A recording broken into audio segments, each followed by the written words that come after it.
Senhor esteja convosco. Ele está no meio de nós. Proclamação do Evangelho de Jesus Cristo segundo João.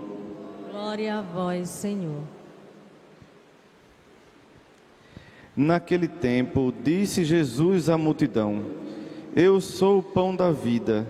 Quem vem a mim não terá mais fome, e quem crê em mim nunca mais terá sede. Eu, porém, vos disse que vós me viste, mas não acreditais. Todos os que o Pai me confia virão a mim, e quando vierem, não os afastarei. Pois eu desci do céu, não para fazer a minha vontade, mas a vontade daquele que me enviou. E esta é a vontade daquele que me enviou, que eu não perca nenhum daqueles que ele me deu, mas os ressuscite no último dia. Pois esta é a vontade do meu Pai, que toda pessoa que vê o Filho e nele crê, tenha a vida eterna, e eu o ressuscitarei no último dia. Palavra da salvação. Glória a vós, Senhor. Então, meus irmãos e minhas irmãs, estamos na quarta-feira da terceira semana da Páscoa. Já estamos aqui mais ou menos na metade de um caminhar em que nós vivenciamos o Espírito de vida, que renova e nos traz também uma força na nossa fé.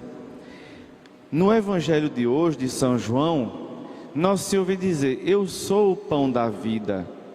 Mas não é o pão como muitos um dia procuraram a Jesus, o pão da necessidade. Só vou até Cristo quando preciso, que nem vimos esses dias. Uma grande multidão estava com Jesus. Jesus foi-se embora caminhando em cima das águas, e eles não perceberam. Por quê? Já estava de barriga cheia. Então, barriga cheia, não precisa saber onde está Cristo, para onde Ele vai e com quem Ele está. Porque não preciso mais. E aí, quando estava começando já a apertar a fome de novo, aí eles perguntaram: cadê Jesus? Cadê? Por quê? Porque só procuravam Jesus quando a barriga doía, quando o calo doía, quando vinham os problemas, quando vinham as necessidades. E muitas vezes assim somos todos nós. Só procuramos Jesus quando precisamos.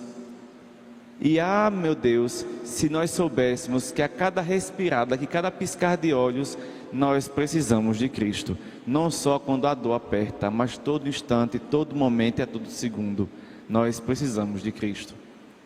E hoje nosso Senhor fala: eu sou o pão da vida. Não pão material que tem, se estraga e se vai, mas é um pão ao qual nós nunca mais teremos fome. Por quê? Porque é um pão de esperança, é um pão de vida, é um pão de renovação, é um pão que fortalece em um nível que não há fome mais nenhuma que venha a nos assombrar, porque é um pão que nos revigora, não no corpo, mas na alma, no mais íntimo do ser humano. Só que muitas vezes nós só procuramos a Cristo quando bate a fome, a dor e a necessidade, sabendo nós que a nossa alma todos os dias precisa de Cristo, todos os dias, todos os instantes. Freie em que momentos? Conte quantas vezes você pisca o olho. Pronto. Cada vez que você pisca o olho, você está precisando de Cristo. Cada vez que você respira, você está precisando de Cristo. Cada vez que seu coração bate, você está precisando de Cristo. Então é todo instante. Não tem como dizer: eu preciso e também agora não preciso mais. Não. A todo instante nós precisamos de Cristo. Que, como diz um dos prefácios da missa: sem ti nada somos e nada podemos fazer. Sem Cristo nada somos e nada podemos fazer. Sem Cristo somos meras criaturas. Em Cristo somos filhos de Deus. Sem Cristo nada conseguimos fazer. Com Cristo tudo podemos fazer. Inclusive diz a montanha que vai e ela vai. Assim Ele nos disse, assim: se temos fé, nós iremos conseguir. E no Evangelho, quando Ele vai traçando todo esse caminho, Ele diz: todos os que o Pai me enviou virão a mim, e quando vierem, não os afastarei. E essa não é só a missão de Cristo. Essa não é só a missão de Cristo. Nós temos a triste vida de não querer ser igual a Cristo. Cristo disse: todos os que o Pai me entregou virão a mim e eu não os afastarei. Veja, todos. Não, filho, mas alguns vão professar a fé em Cristo. Mas nosso Pai eterno entregou toda a humanidade a Cristo.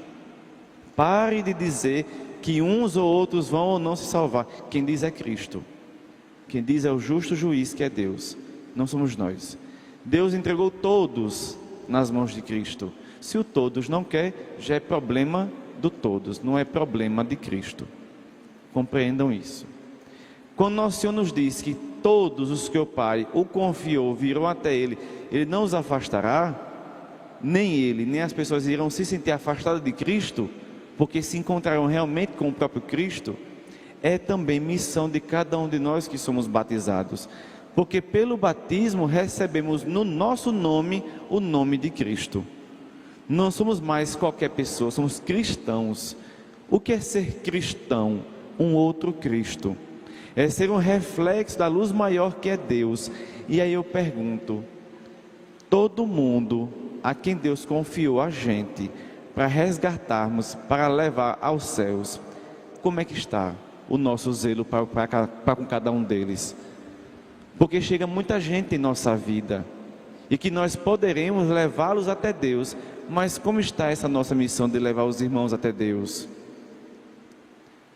Eu vou contar para vocês aqui uma história que aconteceu numa fraternidade que eu morava, que aí vocês vão entender como está o nosso apostolado como um cristão, e a vergonha que me dá ver que eu vi, não foi ninguém que me contou essa história, eu vi. Depois de uma trezena que nós louvamos a Santo Antônio, pão dos pobres, o irmão de todos, o homem da caridade, o homem humilde, fomos para a quermesse, lá depois dessa trezena. Eu estava lá, quietinho, junto com os coroinhas, porque quem sabe fazer festa é coroinha. Tá dizendo, cadê ela? Quem sabe fazer festa, aproveitar a trezena, aproveitar a novena é coroinha. Se diverte com tudo. E eu lá com eles, lá me divertindo juntos. Tinha um jovem que quando era mais novo, entre os seus 10 até 14 mais ou menos, era coroinha. Mas devido a ter uma vida tão assim, atribulada, perdeu a mãe brutalmente muito cedo, o pai, aquela coisa, criado por vó, sentindo aquela falta e o trauma de ter perdido a mãe como perdeu. Acabou enveredando pelo caminho das drogas e do álcool. Para quê? Para fugir dessa dor. Nós, enquanto igreja, poderíamos ter ido até ele, porque sentimos falta dele na igreja, para resgatá-lo, perguntar por quê? Por que está tão longe assim? Mas o que foi que a igreja fez? O afastou, o deixou de escanteio, tornou quase como se fosse um indigente. Até o pessoal que era coroinha na época dele, quando via, não tinha aquele carinho. Fulano, e aí, rapaz, vamos sair dessa vida, vamos voltar para a igreja? Só que ele fez um sacrifício. Ele disse a mim: Frei, eu estou há uma semana sem usar drogas e sem usar álcool. Mas qual era o motivo? Tinha um senhorzinho que não é parente dele, não é sangue dele. É cego e queria conhecer a trezena. Ele ficou uma semana sem usar nada. A mão tremia, o corpo já estava pedindo aquela droga que não cria uma dependência, mas ele fez o sacrifício para levar o senhorzinho todo dia. Terminou a trezena, levava para a quermesse, para escutar as músicas, para se divertir, e o senhorzinho uma alegria que era contagiante. Ambos não muito bem vestidos, não muito bem perfumados. Esse foi o projeto deles, vivenciar os 13 dias da trezena. Ele me contou que era ex-coroinha. Eu disse: olha, esse ano eu sou diácono, ano que vem eu estarei como padre, eu quero você no altar servindo comigo. Eu dei ele uma palavra de esperança, eu dei ele uma palavra de desejo de vida nova. Eu fiz minha parte. Mas sabe o que foi? Que os cristãos que batiam palma a Santo Antônio, pão dos pobres, irmão dos mais humildes e tudo mais, pediram para ele sair daquela trezena, pediram para ele se afastar dali, porque ali não era o lugar dele, que ele estava fedendo. No terceiro dia ele me perguntou: Frei, eu estou fedendo? Eu perguntei a ele: a minha resposta vai mudar em que sua vida? Não me responde. vai mudar em que sua vida? Em nada. Não me responde, você está com o cheiro de pessoas que vivem a vida que você vive, mas nada lhe impede de estar aqui. Aí ele me contou o triste fato dos meus irmãos cristãos fizeram com ele. Próprios irmãos que viram dele servindo, viram dele tentando aprender a tocar violão, viram dele tentando se esforçar para estar ali dentro, podendo se alegrar pela vida daquele menino que fez um esforço de uma semana para estar ali. Mas o que foi que fizeram? Do quarto dia em diante, ele não apareceu mais lá. Nem ele e nem o senhorzinho que queria só curtir as músicas para lembrar dos forró da juventude dele. E aí? Mas graças a Deus, houve quem olhasse por ele e colocasse numa clínica. Mas se não houvesse esse anjo bom na vida dele? Veja, Jesus disse, a todos que o Pai me confiou virão a mim. Mesma coisa somos nós, virão muitos ao nosso redor, pedindo ajuda, pedindo um sinal de vida nova. Muitas vezes quando vemos um alcoólatra, um drogado, um morador de rua, um irmão da comunidade LGBTQIA+, quando vemos alguém em segunda união, ou que não é casado, ou que muitas vezes vive numa vida que nós julgamos errado, se é da gente estender a mão e dizer, venha, como Cristo me resgatou, eu vou resgatar você também. O que é que a gente faz? Vira as costas. Aí eu digo, que cristão nós somos? Que reino de Deus nós estamos construindo? Lembre a todos que nosso Senhor teve em suas mãos, nenhum deles nosso Senhor perdeu.